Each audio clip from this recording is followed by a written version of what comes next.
Hi, in this video, I'm going to show you on how you can rotate elements in Canva. And the process of rotating elements is the same as for image, for video, shape, text, vector graphics, etc. So the process is the same. Let me show you how.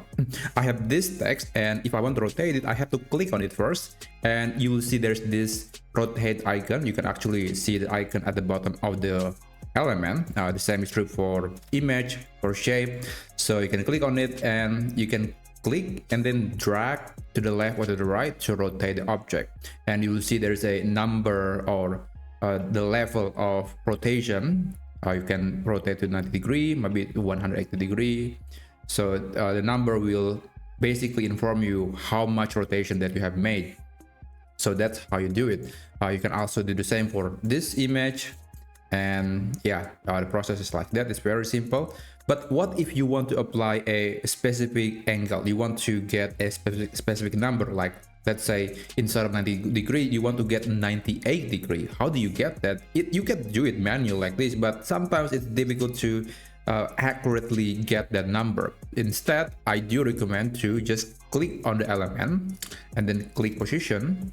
And on the arrange section, you'll see there's this rotate option. You can insert the number, so it's between 0 to 360 degree. I guess I'm going to enter 98 and press enter. Now we got this object being rotated to 98 degree.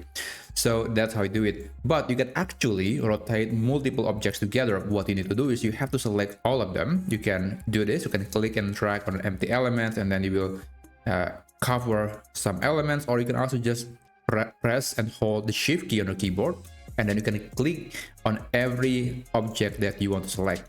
And when you're done, you'll see this icon again. You can rotate them independently, rotate them together, and you can also go to position, arrange, and manually adjust the rotation for these objects. So let's say I'm going to try 120, and that is the result. But they're going to be applied to all elements in that group.